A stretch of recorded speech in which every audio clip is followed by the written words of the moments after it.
नमस्कार। मुहामुही में आपका स्वागत है। इस कार्यक्रम में हर हफ्ते हम ऐसी किसी कद्दावर हस्ती से मुहामुही बात करते हैं जो हमारे देश और राज्य के लोगों की जिंदगी पर किसी न किसी रूप में असर डाल रहे होते हैं। आज हमारे साथ हैं भूतपूर्व टीम अन्ना के महत्वपूर्ण सदस्य या मनीष सिसोदिया। मनीष जी, आपका स्वागत है। बहुत बहुत शुक्रिया। लेकिन हम आपसे बातचीत का सिलसिला आगे बढ़ाएं, इससे पहले देख लेते हैं कि आज की बातचीत में हमारे सामने मुख्य मुद्दे हैं। जन लोकपाल के मुद्दे पर पूरे देश को एकजुट करने वाली टीम अन्ना खुद बिखर चुकी है। एक समय अरविंद केजरीवाल को अन्ना हजारे का दाहिना हाथ माना जाता था। अब अन्ना ने अपना दाहिना हाथ काटकर फेंक दिया है। आखिर वो कौन सा दर्द था कि अन्ना को अपना दाहिना हाथ काटकर फेंक देना पड़ा? अरविंद केजरीवाल, मनीष सिसोदिया, कुमार विश्वास वगैरह ने चुनाव रथ की सवारी करने का ऐलान तो कर दिया, लेकिन अन्ना ने कठोरता से कह दिया कि न तो मेरा नाम इस्तेमाल करना, न मेरी फोटो। अब अन्ना ने अपने ब्लॉग पर भी यह संकेत दे दिया है कि टीम अन्ना के टूटने के लिए अरविंद केजरीवाल और उनके सहयोगियों की राजनीतिक महत्वाकांक्षा जिम्मेदार है। पहले अरविंद केजरीवाल कहते रहे कि अन्ना नहीं कहेंगे तो राजनीतिक दल नहीं बनाएंगे, लेकिन अन्ना के साफ इनकार के बावजूद उन्होंने राजनीतिक दल बनाने का फैसला कर लिया और अब 2 अक्टूबर को दिल्ली में नई पार्टी के नाम और एजेंडे का ऐलान भी करने जा रहे हैं। तो क्या अरविंद केजरीवाल और उनके सहयोगियों ने अपनी राजनीतिक महत्वाकांक्षा के लिए अन्ना हजारे का इस्तेमाल किया?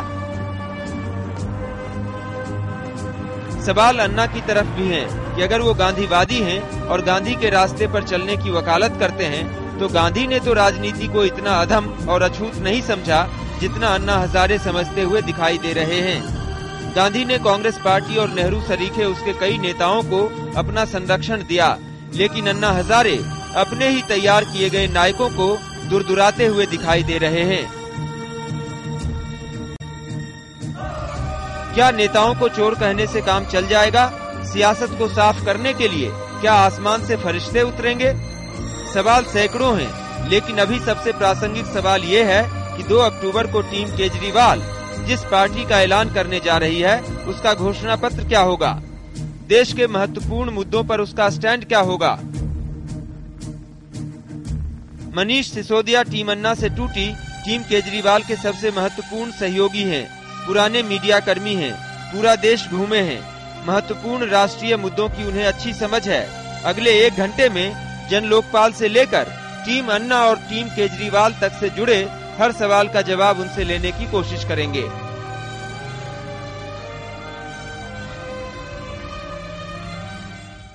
मनीष जी, सबसे पहला सवाल तो मैं आपसे यही कर लेता कि ये अचानक क्या हो गया और क्यों हो गया कि टीम अन्ना में अन्ना हजारे और अरविंद केजरीवाल जो एक दूसरे के पूरक नजर आ रहे थे, आज इतने दूर दूर दिखाई देते हैं। थोड़ा सा अप्रत्याशित हमारे लिए भी था जी।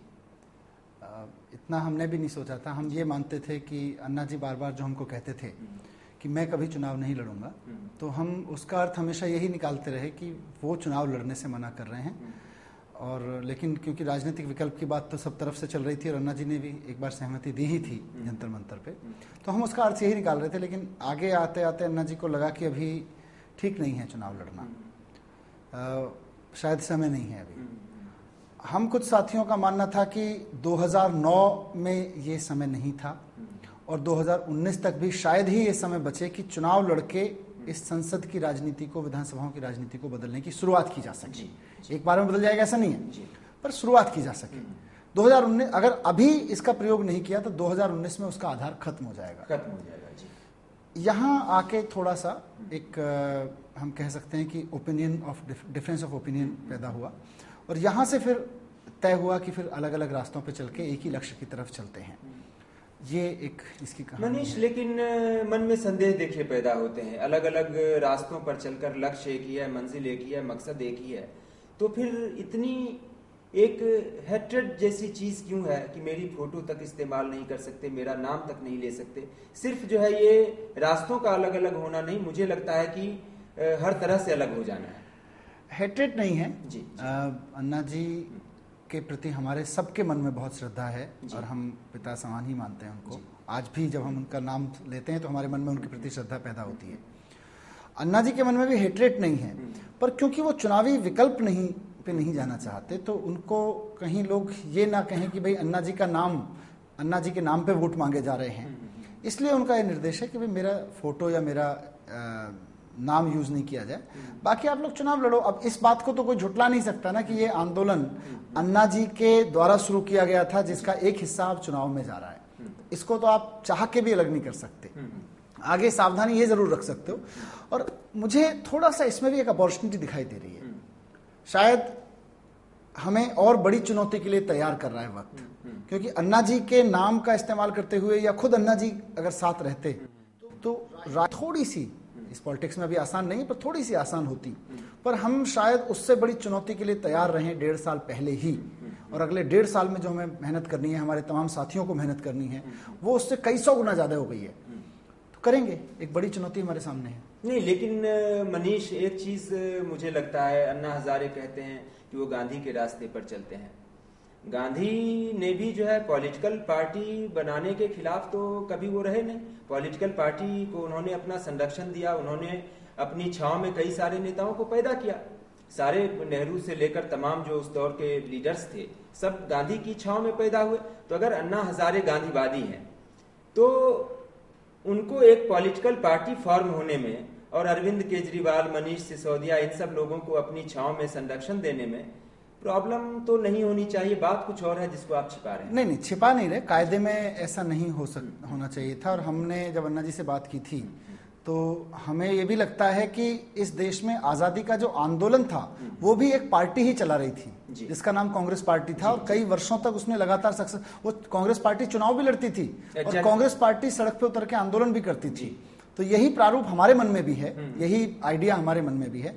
पर लेकिन अन्ना हजारे के मन में क्या ये प्रारूप नहीं है? वो अन्ना जी के मन में क्या है, बहुत अब जो हमें उन्होंने कहा उसमें उन्होंने यही कहा है कि भाई मैं इस पक्ष में बिल्कुल भी नहीं हूं और अभी मुझको लगता नहीं कि हम लोग तैयार हैं, अभी बहुत तैयारी करने की जरूरत पड़ती है। जो मेरा अपना मानना है कि शायद अन्ना जी के मन में थोड़ा सा अभी आशंका है कि क्या इस 1.5 साल की तैयारी के बाद देश में इतना आवेश, इतना आक्रोश पैदा हुआ है कि चुनावों में वोट में जीत में बदला जा सके और भ्रष्ट पार्टियों की हार में बदला जा सके। अन्ना जी को लगता है कि शायद नहीं हुआ, हमको लगता है कि शायद अब वो वक्त आ गया है। जिस तरह से महात्मा गांधी ने जवाहरलाल नेहरू के सिर पर हाथ रखा, अपना संरक्षण दिया, क्या उस तरह से अन्ना हजारे अरविंद केजरीवाल के सिर पर अपना हाथ नहीं रख सकते थे? अगर मकसद एक है, रास्ते एक है, रख सकते थे जी। और हमारी आशा भी यही थी, उम्मीद भी यही थी। पर इसीलिए मैंने कहा कि वो जो कुछ हुआ, क्योंकि आप लोग इसे आजादी की दूसरी लड़ाई बता, वो जो कुछ हुआ वो अप्रत्याशित भी था और हमारे लिए दुखद भी था जी। वो इसीलिए दुखद था और इसीलिए अप्रत्याशित था कि वो हमने भी नहीं सोचा था कि अन्ना जी क्या आप लोगों ने अन्ना की किसी दुखती रग पर नहीं, अन्ना जी की दुखती रग तो कोई हो ही नहीं सकती, क्योंकि अन्ना जी का जीवन एक साफ सुथरा जीवन रहा है। उनके सेंटिमेंट को आप लोगों ने हर्ट किया? मुझे लगता नहीं, इसीलिए मैंने कहा कि उनके कोई सेंटिमेंट या कोई दुखती रग उनकी हो नहीं सकती। जिस तरह का त्याग भरा उनका जीवन रहा है, सिर्फ एक मान्यता है कि अभी हम तैयार नहीं है। उनको लगता है, हमको लगता है कि अगर अभी स्टेप नहीं उठाया तो अगला स्टेप उठाने का वक्त नहीं बचेगा।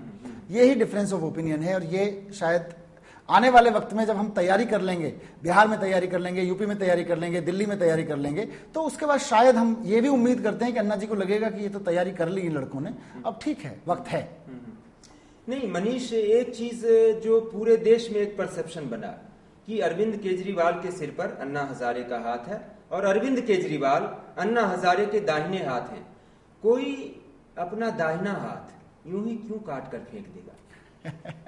कोई तो बात होगी, कोई तो बीमारी होगी, कोई तो रोग होगा, कोई तो कष्ट होगा कि आदमी अपना दाहिना हाथ काट कर अलग कर दे रहा है। एक्चुअली हमारे समाज में एक प्रॉब्लम है जी, कहीं ना कहीं, कि हम बहुत सिंपल सी चीजों को बहुत कॉम्प्लेक्स करके समझना चाहते हैं। नहीं, इतनी सिंपल कैसे हो सकती है यार, कुछ तो कॉम्प्लेक्सिटी होगी। तो यहाँ भी हमको यही लग रहा है, सबको ये लग रहा है, आपके सवाल में भी यही आ रहा है। इतना सिंपल वजह कैसे हो सकती है कि अन्ना जी कहें अभी तैयार नहीं हो, अरविंद कहें हम तैयार हैं, या तैयारी तो देखनी पड़ेगी और अलग हो गए, अलग होकर चुनाव लड़ने की बात हो गई। इतनी ही सिंपल सी बात है, हम इसमें जबरदस्ती कॉम्प्लेक्सिटी ना ढूंढें। और इसीलिए मैं उसको इतनी सिंपल भी बता रहा हूं कि जिस दिन अन्ना जी को लगा कि वास्तव में ये तैयारी है, हमारे लिए चुनौती है लेकिन शायद हम प्रूव कर पाए, जिस दिन अन्ना जी को लगेगा कि अब तैयारी वास्तव में है, उस दिन हमें पूरी उम्मीद है कि अन्ना जी वापस आके भी साथ मिलके कहेंगे कि तैयारी है तो चलो चलते हैं। तो क्या अन्ना हजारे, अगर आपकी बात का इंप्रेशन निकाला जाए, तो क्या अन्ना हजारे चुनावी राजनीति से डरते हैं? डरते नहीं हैं, पर शायद अभी की राजनीति को देखते हुए उनके मन में एक आशंका है कि ये प्रयोग किया गया तो कहीं असफल हो गए तो आंदोलन करने का रास्ता ना बंद हो जाए। ये डर हमारे मन में भी है। जो व्यक्ति सामाजिक कार्यों में सफलता और असफलता का डर जिसके भीतर नहीं आया और दशकों तक नहीं आया, उस व्यक्ति के मन में अचानक ये डर कहां से पैदा हो गया कि अगर हम एक राजनीतिक पार्टी बनाते हैं, वो पार्टी नाकाम हो जाती है तो क्या होगा? इसका जवाब तो अन्ना जी दे सकते हैं, क्योंकि ये सारे ऐसे सवाल हैं जो हमारे मन में भी हैं। जी जी जी। जो आपने डर कहा वो कहीं ना कहीं डर तो हमारे मन में भी है, पर हमें लगता है कि लड़ना चाहिए, डर के घर नहीं बैठ जाना चाहिए। हम लड़ते लड़ते खत्म हो गए तो शायद आने वाले वक्त में कुछ लोग होंगे जो उस लड़ाई को आगे बढ़ाएंगे। डर के हम घर बैठ गए तो फिर लड़ेगा कौन? जब हम ही नहीं लड़े तो कोई और क्यों लड़ेगा? तो ये एक डिफरेंस ऑफ ओपिनियन था। अभी हमें लगता है कि वक्त आएगा शायद। तो इस लड़ाई में टीम अन्ना के बाकी लोग जो है फ्रंट फुट पर हैं। अरविंद केजरीवाल, मनीष सिसोदिया सब फ्रंट फुट पर हैं और अन्ना हजारे अज्ञात कारणों से बैक फुट पर हैं, अलग रास्ते पर हैं। ये बैक फुट और फ्रंट फुट ठीक नहीं है सर। जी जी जी। वो दूसरे रास्ते से चलना चाहते हैं, आंदोलन के रास्ते से सिर्फ। और हम कहते हैं कि सड़क पे आंदोलन लड़ते लड़ते आंदोलन को चुनाव भी लड़ना चाहिए। तो ये दो रास्ते हैं, बैकफुट और फ्रंट फुट नहीं है। बैकफुट तब होता है जब अन्ना कहते हैं लोकपाल नहीं आएगा अब तो वापस घर बैठ जाते हैं जाके। अन्ना भी कह रहे हैं कि लोकपाल के लिए लड़ना, और हम भी कह रहे हैं लोकपाल। नहीं, मैं इसलिए कह रहा हूं क्योंकि आप लोग 2 कदम आगे बढ़े कि ठीक है, अगर ऐसे नहीं मानोगे तो ऐसे जवाब दूंगा। बार बार तुम मुझे चैलेंज कर रहे हो कि चुनाव लड़के दिखाओ, जीत के दिखाओ, संसद में आके दिखाओ, वहां कानून बनाना, तो मैं आ रहा हूं। बिल्कुल बिल्कुल, ये चुनौती हमने स्वीकार की है।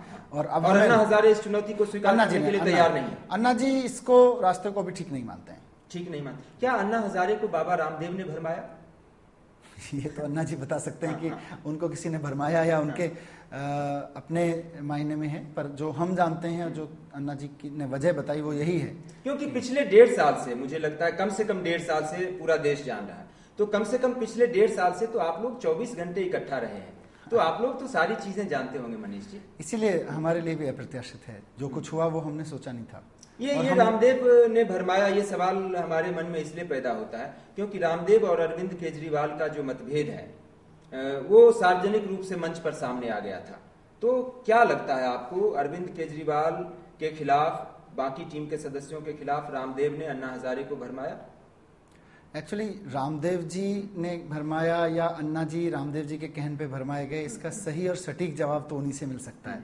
हम और आप बैठ के तो स्पेकुलेशंस लगा सकते हैं, पर जो अन्ना जी ने हमें बताया और हमको उस पर यकीन है, इस बारे में हम सारे जवाब दे सकते हैं कि हम क्या मानते हैं, हमारी वजह क्या है। आप मुझसे ये पूछेंगे कि आपने राजनीतिक पार्टी बनाने का फैसला क्यों किया, आपके पीछे क्या सोचती, तो मैं सारे सवालों को। अन्ना जी के मन में क्या था, ये जो हम पूछ रहे हैं कि भाई क्या रामदेव जी ने भरमाया, आप पूछेंगे तो मुझे लगता है कि नहीं भरमाया, पर फिर भी आप दोबारा पूछेंगे तो मुझे लगता है फिर उन्हीं से पूछना चाहिए। तो एक चीज है कि अन्ना हजारे का और रामदेव का रास्ता अभी भी एक दिखाई दे रहा है, क्योंकि अरविंद केजरीवाल से आप लोगों की बैठक हुई, उन्होंने कह दिया कि मेरा नाम इस्तेमाल नहीं कर सकते, फोटो इस्तेमाल नहीं कर सकते, उसके बाद वो रामदेव से मिले। तो रामदेव और अन्ना हजारे का रास्ता अभी भी कहीं से एक लग रहा है, आप लोग अलग रास्ते पर चले। मीडिया पे मैंने देखा एक मीटिंग हुई थी, क्योंकि उसके बाद मेरी अगले दिन कहीं मीटिंग्स थी और मैं तो अन्ना जी से नहीं मिल पाया था, पर मीडिया में मैंने देखा था कि मीटिंग्स हुई थी, और उन मीटिंग्स में क्या हुआ ये हमें नहीं पता। ठीक है, लेकिन एक चीज समझ में आता है कि रामदेव की भी कहीं ना कहीं चुनावी महत्वाकांक्षा है। ऐसा तो उन्होंने बहुत पहले कहा था। उन्होंने पूरा जो मंच बनाया, भारत स्वाभिमान मंच, और वो सारा कुछ जो है, जिस तरह से उसका कार्यकर्ताओं का एक नेटवर्क बना है और जिस तरह की भाषा और भाषणों का इस्तेमाल वो करते हैं, तो रामदेव की राजनीतिक महत्वाकांक्षा शायद समझ में अभी जिस तरह से उन्होंने नितिन गडकरी जी को अपने स्टेज पे बुलाया जी, तो उस वक्त भी वो महत्वाकांक्षा अलग चुनावी है कि नहीं है, या भाजपा के साथ वो कोई मिलकर प्रयोग करना चाहते हैं, यही हमारा उनसे विचार भेद है। भ्रष्टाचार, काला धन, लोकपाल, सब पे साथ हैं हम, लेकिन बीजेपी को मंच पे बुला के उसके सॉल्यूशन निकल सकते हैं, हमें नहीं लगता। यही हमारा। और उन्होंने तो उस शरद यादव को भी मंच पर बुला लिया, जिसके लिए आपके मंच से और आप ही बिल्कुल वो वही शरद यादव जी जिन्होंने बार बार मजाक उड़ाया था, बार बार कहा था कि कौन है ये लोग, इनसे क्यों डरते हो, और संसद को डरना नहीं चाहिए। अरे देश की जनता संसद से नहीं डरेगी तो और किससे डरेगी? पाकिस्तान से डरेगी, चीन से डरेगी? देश की संसद तो जनता से ही डरना चाहिए। देश की संसद को, संसद में बैठे हुए लोगों को सिर्फ और सिर्फ जनता से डरना चाहिए, अमेरिका से भी नहीं डरना चाहिए, किसी से नहीं। फिर वो अंदर कह रहे थे क्यों डरते हो इनसे, किससे डर रहे हो, कौन है ये लोग। तो ये भाषा ठीक नहीं थी, ये एक संसदीय भाषा, लोकतांत्रिक भाषा नहीं है। उन लोगों की भाषा लोकतांत्रिक नहीं थी मनीष जी, आप लोगों की भाषा लोकतांत्रिक थी? हमने तो गैर लोकतांत्रिक कुछ नहीं कहा। कई बार जो है नहीं, पर मुझे ये बताओ कि अगर कोई चोरी करता है तो उसको चोर नहीं कहेंगे तो क्या कहेंगे? और उसको चोर कहना कैसे अलोकतांत्रिक है? और चोर को प्रोटेक्शन देने वाले लोगों को, इनका ये कहना है कि जब तक प्रमाणित नहीं है तब तक 1000 चोरियां करके आदमी चोर नहीं है। ये क्या बात है? कोल घोटाले में हमने कहा कि प्रधानमंत्री जी अपनी भूमिका स्पष्ट करें। अब उसमें कई सारे तो लाइसेंस कैंसिल हो गए, कई सारे सीबीआई छापे मारे जा रहे हैं, सीएजी जैसी संस्था कह रही है चोरी हुई, उसके बाद भी प्रमाणिक नहीं मान रहे हैं, तो फिर कब जाके प्रमाणिक मानोगे? तो वही चीज इन लोगों का कहना है कि जैसे प्रधानमंत्री जी की भूमिका संदिग्ध है, लेकिन आप प्रधानमंत्री जी को चोर नहीं कह सकते। तो इसी तरह से जो है जिन लोगों की भूमिका संदिग्ध आप लोगों को नजर आई, उन लोगों को आप लोगों ने सीधा सीधा चोर कह दिया, उनको बुरा लग गया। नहीं, शरद यादव जी के ऊपर कोई मामला नहीं था जी, लेकिन उन्होंने जिस तरह से वहां लोकतंत्र की व्याख्या की कि भाई जनता से क्यों डरते हो, कौन है ये जनता, कौन है ये लोग, वो तो भाषा आपत्तिजनक है जी। और किसको प्रोटेक्ट कर रहे थे वो? उन्होंने अपने भाषण में कहा कि आज हालत ये हो गई है कि हम एमपीओं से एक दरोगा भी नहीं डरता है। मुलायम सिंह यादव ने खड़े होकर कहा कि लोकपाल बन गया तो वो दरोगा की तरह हमको पकड़ के ले जाएगा। अरे दरोगा से कौन डरता है भाई? दरोगा से तो अभी तो कम से कम हिंदुस्तान में ऐसी व्यवस्था है कि चोर ही डरता है। तो इसलिए मुलायम सिंह जी ने तो ये भी कहा था कि महिला आरक्षण विधेयक अगर पारित हो गया तो लड़के सीटी बजाएंगे। बाद में उन्होंने अपनी ही पतोहू को वहां पर भेज दिया। मुलायम सिंह जी के बारे में मैंने कमेंट किया था कि अब किसी ने कहा था कि आप उत्तर प्रदेश के बारे में नहीं बोल रहे हो सभा में, तो मैंने कहा था वहां के नेताजी तो बेपेंदी के लोटे हैं, सुबह कहीं पाए जाते हैं, शाम को कहीं पाए जाते हैं, उनके बारे में क्या बोलना है। और ममता बनर्जी के समय राष्ट्रपति चुनाव में उन्होंने जो किया, एफडीआई में भी अभी क्या पता, जिस वो कह रहे हैं एफडीआई नहीं लाएंगे लेकिन सरकार के साथ देंगे। ये ठीक है। बात हम मुद्दे पर आते हैं जो हम लोगों का असली मुद्दा है, और वो मुद्दा ये है कि ठीक है आप भी चुनाव की राजनीति में अब जा रहे हैं, ये 100% अब श्योर हो चुका है। रामदेव भी देर सवेर मुझे लगता है कि चुनाव की राजनीति में आ सकते हैं।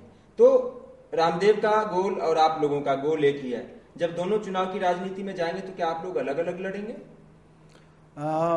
मुझे नहीं लगता कि अभी रामदेव जी चुनावी राजनीति में जा रहे हैं, इसलिए इस सवाल का जवाब ढूंढना बड़ा मुश्किल है। अगर वो चुनावी राजनीति में जाते हैं तो क्या आप लोग साथ साथ लड़ेंगे? पर जिन सिद्धांत एक बैनर के तले लड़ेंगे, जिन सिद्धांतों को लेके हम चल रहे हैं जी, जिन वादों को लेके हम चल रहे हैं, अगर रामदेव जी उसी तरह की पार्टी बनाते हैं तो फिर हम उनसे पूछ सकते हैं कि भाई अलग पार्टी बनाने की जरूरत ही क्या है। सवाल लड़ने का नहीं है, सवाल तो ये भी है कि अलग पार्टी बनाने की फिर जरूरत ही क्या है। अगर देश के लिए हमारा एजेंडा यह है कि देश में लाल बत्ती राज के खात्मे की शुरुआत हो, ये लाल बत्ती ने सारी गड़बड़ की है। आज पॉलिटिक्स में आदमी जा रहा है तो लाल बत्ती के लिए जा रहा है, आगे पीछे सुरक्षा के तामझाम के लिए जा रहा है और पैसे कमाने जा रहा है। हम ये तीनों चीजों को खत्म करना चाहते हैं जी।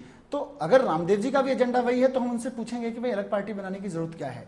देश के हर उस आदमी से पूछेंगे जो ये कहता है मेरा एजेंडा यही है, मैं अलग पार्टी लेके चल रहा हूं। और रामदेव जी अगर आपसे कहेंगे कि आपको अलग पार्टी बनाने की जरूरत क्या है, आप हमारी पार्टी में आइए, कौन किसकी पार्टी में जाएगा? लेकिन ये पार्टी तो बन रही है, ये तो पार्टी बन चुकी, इसका डिसीजन हो चुका, इसका अभी थोड़ा 2 अक्टूबर को हम लोग नाम अनाउंस कर देंगे, इसका ड्राफ्ट कॉन्स्टिट्यूशन अनाउंस कर देंगे, तो ये तो बैकफुट पे जाने वाली बात हो जाएगी। चलिए, एक नई पार्टी बन रही है, उसके लिए आपको बधाई हो। बहुत बहुत और इस नई पार्टी का नाम क्या होगा मनीष? देखिए, बहुत सारे नाम आए हैं, करीब 5000 लोगों ने हमको नाम भेजे थे। उनमें से बहुत सारे नाम कॉमन थे जो लोगों ने रिपीट किए थे, क्योंकि स्वराज शब्द, अन्ना शब्द, क्रांति शब्द ऐसे थे जो भारत, जनता, कुछ ट्रेडिशनल नाम, इसके इर्द गिर्द सफिक्स प्रीफिक्स पे कुछ 5-7 नाम पे अभी सहमति बनी है। कुछ बहुत सारे नाम पहले से रजिस्टर्ड हैं, तो 5-7 नाम ऐसे यूनिक लगे हैं, उन पर चर्चा चल रही है। उनमें से चूंकि अब 3 ही दिन बचे हैं, 2 अक्टूबर को आपकी सभा है, सब कुछ है, कार्यक्रम है, कुछ नाम है जैसे स्वराज के इर्द गिर्द कुछ नाम है जी। हिंद स्वराज क्रांति, एक नाम किसी ने सजेस्ट किया था, हमें थोड़ा सा यूनिक लगा, आम आदमी की पार्टी, हाँ, हमारी पार्टी। तो ये कुछ ऐसे नाम हैं, और भी कुछ अब मुझे ऐसे एट वन पॉइंट ध्यान नहीं आ रहे। अरविंद को इनमें सबसे ज्यादा कौन सा नाम पसंद है? पता नहीं, अभी नहीं पता, अभी तो सोचना पड़ेगा। अभी आप लोगों ने जो है पार्टी का नाम फाइनल, हम लोग काफी डिस्कशन कर रहे हैं जी, जाने माने लोगों से भी कि क्या सोचते हैं वो, और उसके बाद फिर हम अपनी राय बताएंगे, क्योंकि हम हर चीज को अपनी राय से परे रखना चाहते हैं। हमारी राय महत्वपूर्ण नहीं है, महत्वपूर्ण ये है कि लोग कैसे ओन करेंगे इसको। पार्टी का नाम क्या है, इससे महत्वपूर्ण यह है कि पार्टी का एजेंडा क्या है।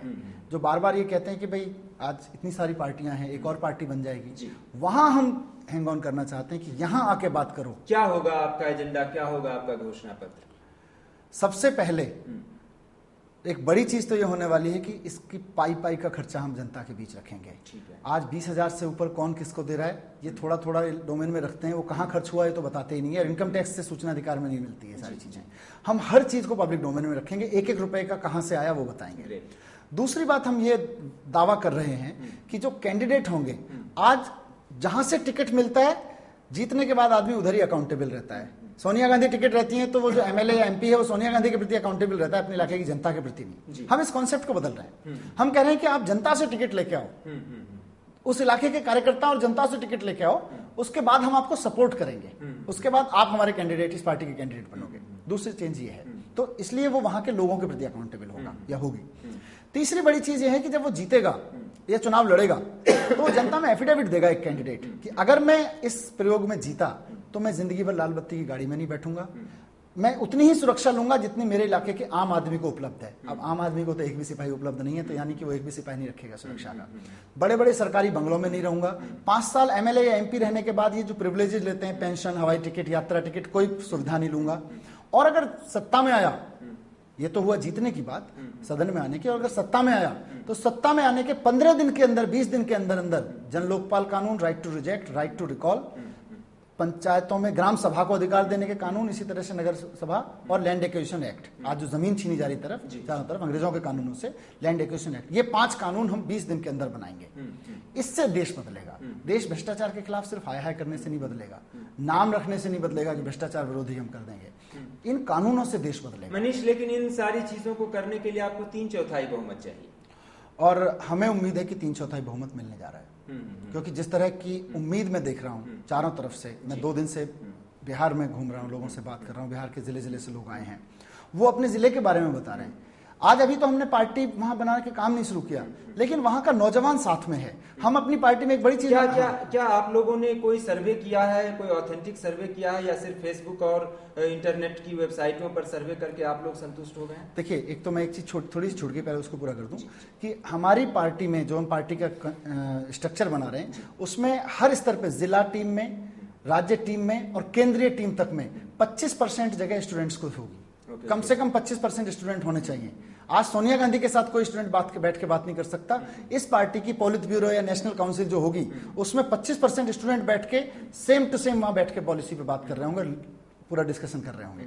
आपने जो सवाल पूछा, हमने फेसबुक पे भी सर्वे किए हैं, SMS से भी सर्वे आए हैं, और जनता में लोगों ने जाके छोटी छोटी जगहों पे, छोटे छोटे कस्बों में, रेलवे स्टेशन पे जाके भी लोगों से बात की है। करीब 50-60 हजार तो फॉर्म्स लोगों ने बाई हैंड भरवाए हैं।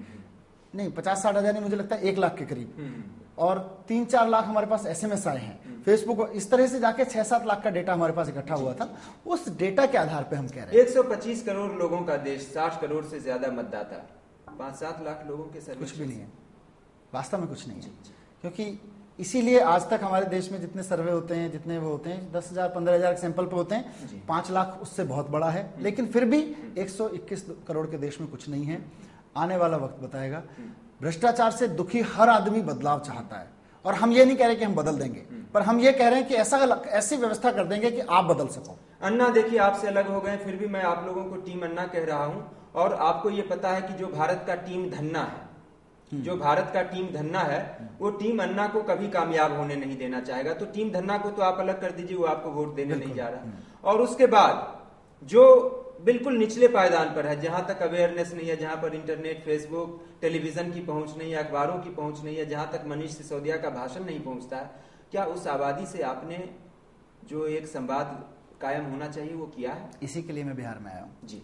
अभी जो साथियों से बात हुई, हम लोग हर जिले में टीम बना रहे हैं, और जिले के बाद कस्बे, और कस्बे के बाद हर गांव में कम से कम 10 वॉलंटियर्स की एक टीम बन रही है। और ये हम ये जानते हैं कि कम्युनिकेशन की लड़ाई है। लोगों के सामने ये सवाल, लोकपाल कुछ नहीं, नई पार्टी कोई महत्वपूर्ण नहीं है, विकल्प कुछ नहीं है। महत्वपूर्ण यह है कि 4,000 की तनख्वाह वाले आदमी के घर में जब महंगाई बढ़ती है तो कितना फर्क पड़ता है। उसका दूध जैसे ही 2 रुपए 3 रुपए किलो होता है, और एक 4,000 रुपए जो मजदूरी कमाता है, उसका बिजली का बिल जब 1,000 रुपए आने लगता है, तो उसके पास 3,000 रुपए बचते हैं हर महीने। उस 3,000 में वो इतनी महंगाई में घर कैसे चलाएगा?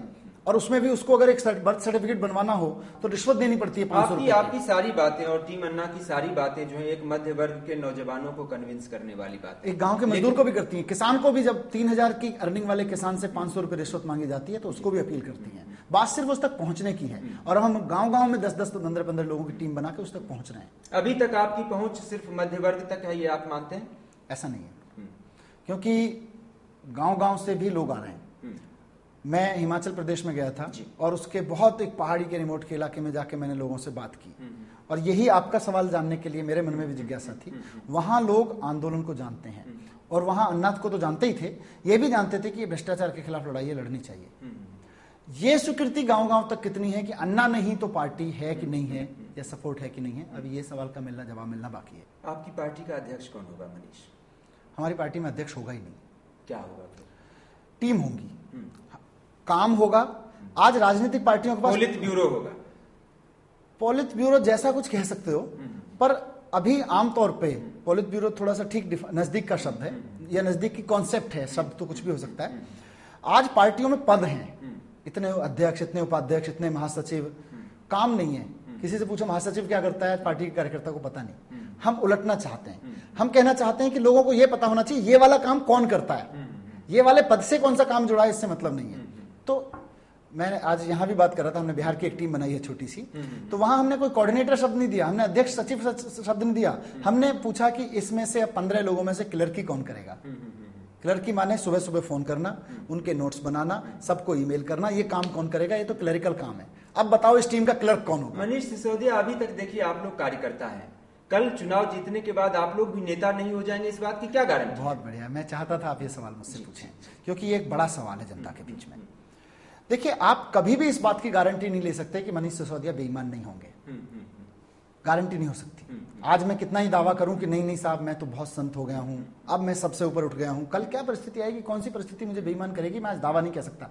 व्यवहारिक होने के नाते, आदर्शवादी तरीके से मैं कुछ भी कह दूं, लेकिन इस बात की गारंटी जरूर होनी चाहिए कि अगर मैं बेईमानी करूं तो मेरी जगह सरकार में ना होकर जेल में हो।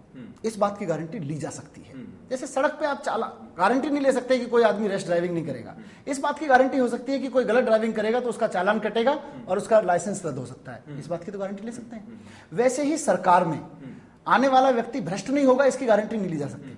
लेकिन अगर कोई आदमी भ्रष्ट हो तो उसको पद से हटना बहुत जरूरी है और उसका जेल जाना बहुत जरूरी है, ये सुनिश्चित करना सरकार का काम है। ठीक है, हम इसका दावा कर रहे हैं कि हम ये गारंटी लेंगे। ठीक है मनीष, देखिए आपने बहुत बड़ी बड़ी बातें कही हैं, उसमें एक बात ये भी है कि आपकी पार्टी के उम्मीदवार जो है जनता को एक एफिडेविट देंगे, एक हलफनामा देंगे कि भाई मैं लाल बत्ती की गाड़ी पर नहीं चढ़ूंगा, सिक्योरिटी नहीं लूंगा, ये नहीं करूंगा, वो नहीं करूंगा, सरकार से। और ये जो हलफनामा है ना, आपकी पार्टी से चुनाव जीतने के बाद वो पार्टी बदल लेगा, दल बदल कर लेगा और आपका हलफनामा तो धरा का धरा रह जाएगा। ये जो हलफनामा है ना, ये हमको नहीं देगा, ये किसी फाइल में लगा के नहीं रखेगा, यही हलफनामा वो पर्चे छपवा के अपनी जनता में बांटेगा चुनाव प्रचार के लिए। तो वो तो सारे नेता और पॉलिटिकल पार्टी पर्चे छपवा कर बांटते ही हैं पहले, बड़े बड़े भाषण होते हैं, लेकिन सवाल ये है उस हलफनामे की विश्वसनीयता क्या होगी? उसकी विश्वसनीयता जब तक वो फाइलों में रहेगा और कुछ लोगों तक रहेगा कुछ भी नहीं है, लेकिन जब आदमी अपने आप को एक्सपोज करके बार बार वो रिपीट करके ये कहेगा कि मैं ये करूंगा, उसके बाद जब वो बैठेगा तो उसकी एक पॉसिबिलिटी इससे बनती है। इसके साथ साथ एक चीज और है कि वो पार्टी बदल लेगा तो पार्टी डिफेक्शन लॉ भी लागू होता है और बहुत सारे कानून लागू होते हैं। और हम हमेशा ये क्यों मानते हैं कि सारे चोर भरे हुए हैं? क्योंकि इतने सारे प्रोसेस के बाद जो आदमी आएगा उसमें कमिटमेंट भी होगा। नहीं, हम ये नहीं मानते, हम आशावादी हैं, लेकिन जिस हलफनामे की आप बात कर रहे हैं वो हलफनामा कोई लीगल डॉक्यूमेंट नहीं, एक नैतिक मोरल डॉक्यूमेंट लगता है, नैतिक डॉक्यूमेंट लगता है। इस तरह के नैतिक डॉक्यूमेंट्स पर अगर नैतिक बोल पर भरोसा नहीं है जनता को, तो नैतिक डॉक्यूमेंट पर वह किस मनोबल से भरोसा करेगी, किस विश्वास से भरोसा करेगी? ठीक बात है, नैतिक डॉक्यूमेंट है, कोई लीगल डॉक्यूमेंट हलफनामा होता नहीं, जनता में किए गए वादे कोई भी वो नहीं होता है। लेकिन इसके बावजूद जब वो बार बार ये करेगा, क्योंकि बाकी सारी पार्टियां कोई 2 रुपए किलो चावल बांटता है, कोई लैपटॉप बांटता है, कोई साइकिल बांटता है, एक लोग कह रहे होंगे कि भाई मेरी सादगी है और मैं क्या डिलीवर करने जा रहा हूं ये है। तो इन दोनों के बीच अंतर है। और देखिए, चुनाव सिर्फ हम जो बात कर रहे हैं, हम राजनीति करने नहीं आ रहे, हम राजनीति बदलने आ रहे हैं। और राजनीति करने आ रहे होते तो हम कुछ गोपनीय तरीके ऐसे बनाते जिससे हम जीत जाते। हम ट्रांसपेरेंट तरीके से इनके हर स्टेप को चुनौती देंगे, हम इनकी सभाओं को चुनौती देंगे, एक एक खर्चा पाई का हिसाब देके इनसे कहेंगे कि राहुल गांधी के हेलीकॉप्टर पर अब बताओ कितना खर्च हुआ, सभा में कितना खर्च हुआ नीतीश कुमार की, हम पूछेंगे इनसे, लालू यादव की सभा में कितना खर्च हुआ, हम चुनौती देंगे इनको। हम कैंडिडेट के सिलेक्शन को चुनौती देंगे, हम कहेंगे देखो जनता से इस तरह से कैंडिडेट आते हैं और जब सोनिया गांधी या लालू यादव के घर में बैठ के कैंडिडेट तय होते हैं तो देखो ये ऐसे कैंडिडेट आते हैं। उसके बाद में वहां भी हम चुनौती देंगे और हम फोर्स करेंगे कि पग पग पे बदलें। हमारी हार इसमें नहीं है कि वो हमें कॉपी कर लें, बल्कि हमारी जीत इसमें होगी कि अगर वो हमें पहले स्टेप से कॉपी करना शुरू करते हैं, हम जो बात कहें उन सारे चीजों को वो भी अपनाना शुरू करते हैं तो देश बदलेगा।